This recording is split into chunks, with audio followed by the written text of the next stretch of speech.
لیکن آپ نے پی لیا اس جملے کو، اللہ اکبر، اور طنز کرنے کے لیے سوشل میڈیا پر اسے آپ نے ابھار بھی دیا۔ چلیے آگے بڑھتے ہیں۔ نتیجہ یہ نکلتا ہے کہ لوگ اصل اہل حدیث منہج کو نہیں بلکہ سوشل میڈیا کی غلط پیشکش کو اہل حدیث سمجھنے لگتے ہیں۔ یہ ان کی جہالت ہے، آپ کی بھی غلط فہمی ہے۔ ایسا ہرگز کسی بھی ادنا سے ادنا اہل حدیث نے یہ نہیں کہا کہ اس کی بات کو تسلیم کیا جائے، بلکہ ہم یہ کہتے رہے ہیں قرآن و سنت کو اپنایا جائے۔ ہم نے تو دیوبندیت چھوڑ کر اسی لیے اس منہج کو اختیار کیا تھا کیونکہ یہ قرآن و سنت پر مبنی ہے۔ میری گزارش یہ ہے کہ ایسے نازک مسائل پر گفتگو کرنے والے حضرات ذمہ داری کا مظاہرہ کریں۔ اگر کسی شیخ یا عالم کا فتویٰ نقل کریں تو پوری امانت کے ساتھ نقل کریں، نہ کہ ایسے انداز میں کہ لوگوں کے ذہنوں میں اہل حدیث کے خلاف شبہات پیدا ہوں۔ یہ اچھی رائے ہے، لیکن سن لیجئے، اختلاف اپنی جگہ، لیکن کسی عالم کی بات کا مفہوم بدل کر پیش کرنا یا ایسی تعبیر اختیار کرنا جس سے پورے ایک منہج پر الزام آئے، یہ علمی دیانت کے خلاف ہے۔ علمی دیانت تو آپ نے بھی نہیں دکھائی، میں اپنی تحریر میں آپ کو بتاؤں گا۔ علم امانت ہے، اور امانت کا تقاضا ہے کہ بات وہی کہی جائے جو اہل علم نے کہی ہو، نہ وہ جو سننے والے کو سنسنی خیز لگے۔ اختر سہیم صاحب کا یہ تھا وہ تحریر جو کہ آپ کی خدمت میں، اب میں نے اس کا جو جواب نقل کیا ہے وہ ہے کہ علمی بددیانتی یا بے بنیاد الزام، میرے خلاف لکھی گئی تحریر کا مدلل جواب سماعت فرما لیجئے۔ میرے بارے میں یہ لکھا گیا ہے کہ یہی فرق ہوتا ہے اہل علم اور سوشل میڈیا کے مقرر میں۔ یہ جملہ نہ صرف ایک عمومی دعویٰ ہے بلکہ اس کے ذریعے یہ تاثر دینے کی کوشش کی گئی ہے کہ گویا سوشل میڈیا پر گفتگو کرنے والا شخص علمی دیانت سے محروم ہوتا ہے، جبکہ حقیقت اس کے بالکل برعکس۔ معیار شخصیت نہیں ہوا کرتی، معیار سوشل میڈیا نہیں ہوا کرتی، معیار پرنٹ میڈیا نہیں ہوتی، بلکہ معیار دلیل ہوا کرتی ہے۔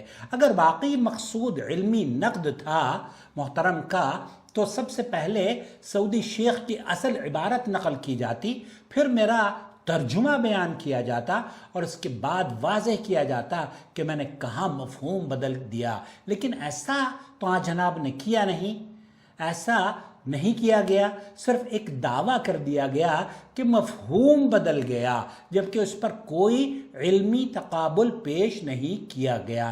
اہل علم ہمارے لیے قابل احترام ہیں دوستو، لیکن وہ معصوم عن الخطا نہیں ہیں، جیسے میں نے عرض کیا ہے۔ ائمہ، محدثین اور مفتیان کرام سے بھی اجتہادی غلطیاں ہوئی ہیں، اور خود اہل علم نے ایک دوسرے کی آراء پر دلیل کے ساتھ نقد بھی کیا ہے، لیکن لہذا صرف کسی کو اہل علم قرار دے دینا اور اس کی ہر بات کو قطعی درست بنا دینا یہ بھی درست بات نہیں ہے۔ اس ناچیز نے بھی متعدد مرتبہ اہل علم اور مفتیان کرام کی بعض آراء پر دلائل کی روشنی میں گفتگو کی ہے، لیکن کبھی کسی پر خیانت، تحریف یا علمی بددیانتی کا الزام نہیں لگایا۔ میرا اصول ہمیشہ یہی رہا ہے کہ الزام نہیں، دلیل بولنا چاہیے۔ دلیل بولتی ہے، جب تک کہ آپ دلیل سے بات نہیں کریں گے آپ لوگوں کو ادھر ادھر ہواؤں میں تیر چلا کر شاید اپنے آپ ہی کو زخمی کر لیں گے۔ ہم کسی شخصیت یا جماعت کے مقلد نہیں کہ کسی کے الزام سے مرعوب ہو جائیں۔ اگر کسی کو میری کسی بات سے اختلاف ہے تو وہ جذباتی تحریروں کے بجائے دلیل کی دنیا میں قدم رکھے، اصل عربی عبارت، میرا بیان اور محل اعتراض مقام سامنے رکھے، پھر اہل علم فیصلہ کر لیں کہ غلطی کہاں ہے، اور اگر غلطی ثابت کر دیں تو میں آپ کی ماتھا رجوع بھی کروں اپنے موقف سے اور ماتھا بھی چوموں۔ یہ بھی سمجھنا بے حد ضروری ہے کہ جب کسی ویڈیو، خطبے یا درس پر ریئیکشن ویڈیو یا تبصرہ کیا جاتا ہے تو مقصد ہر لفظ کا لغوی ترجمہ کرنا نہیں ہوتا، بلکہ اصل معنی اور مفہوم کو سامع تک پہنچانا ضرور ہوتا ہے۔ تو یہاں اگر کوئی خطیب عربی خطبے کا اردو ترجمہ کرتا ہے تو وہ لفظ بلفظ ترجمہ نہیں کرتا، بلکہ سامعین کی زبان میں مقصود کلام منتقل کرتا ہے۔ اس لیے اگر الفاظ کی ترتیب یا اسلوب بدل جائے تو اس کا مطلب یہ نہیں سمجھنا چاہیے کہ مفہوم بدل گیا، جب تک کہ یہ ثابت نہ کیا جائے کہ اصل معنی میں تحریف کی گئی ہے۔ اس لیے یہ تأثر دینا کہ گویا میں نے جان بوجھ کر سعودی شیخ کی بات بدل دی ہے یا اہل حدیث منہج کو نقصان پہنچایا ہے، ایک نہایت ہی سنگین اور جھوٹا دعویٰ ہے، جس کے لیے مضبوط علمی ثبوت درکار ہے، نہ کہ تأثراتی جملے۔ افسوس کی بات یہ ہے کہ مذکورہ تحریر میں میرے موقف کو نقل کرنے کی بجائے میری نیت، انداز اور نتائج پر گفتگو کی جا رہی ہے۔ یہ علمی منہج نہیں ہے دوستو۔ علم میں شخصیات نہیں دیکھی جاتی بلکہ دلائل کا وزن دیکھا جاتا ہے۔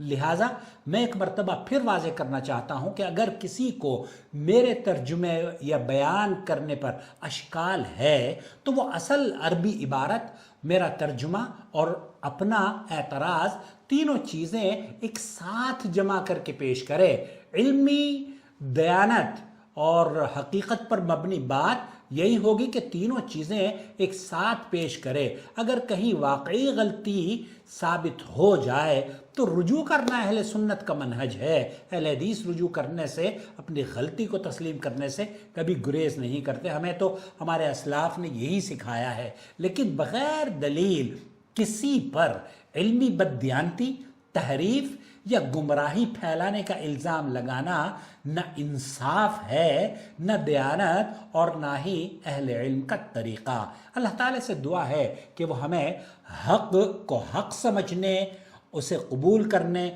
اور باطل کو باطل سمجھتے ہوئے اس سے بچنے کی توفیق عطا فرمائے۔ آپ کا بھائی محمد عاقل، جدہ سے، مملکت سعودی عرب۔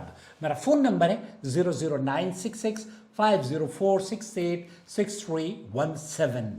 آپ مجھ سے رابطہ کر سکتے ہیں۔ آپ اپنی رائے سے اگر سوشل میڈیا پر اسے نہ ظاہر کرنا چاہیں تو مجھے ڈائریکٹ لکھ دیں، بول دیں، میری اصلاح فرما دیں کہ یہ آپ نے اس ویڈیو میں غلطی کری ہے۔ آپ یقین کیجئے میں مفتی طارق مسعود صاحب کی طرح نہیں کروں گا۔ میں مفتی طارق مسعود صاحب نے جھوٹی حدیث بیان کری، میں نے ان کی نشاندہی کری۔ کئی اور علماء ہیں جن کی جھوٹی حدیثوں کو میں نے بہرحال، لیکن یہ میں اگر آپ یہ کہہ دیں گے کہ یہاں عاقل صاحب آپ نے غلطی کری ہے تو میں آپ کا ماتھا چوم لوں گا جناب۔ الحمدللہ، کوئی اللہ کا شکر ہے، بہت احتیاط، دیانتداری، ایمانداری اور ایک ایک لفظ کو بڑی ذمہ داری سے یہاں ادا کرتا ہوں۔ میں عام یوٹیوبرز کی طرح سے نہیں ہوں، اور اسی وجہ سے جو ملینز فالوورز جن کے ہیں، انہوں نے جو جھوٹی اور من گھڑت قصے اور کہانیاں مکہ اور مدینہ سے آپ کی خدمت میں، یہ لوگ مکہ اور مدینہ میں رہتے ہیں لیکن ان کو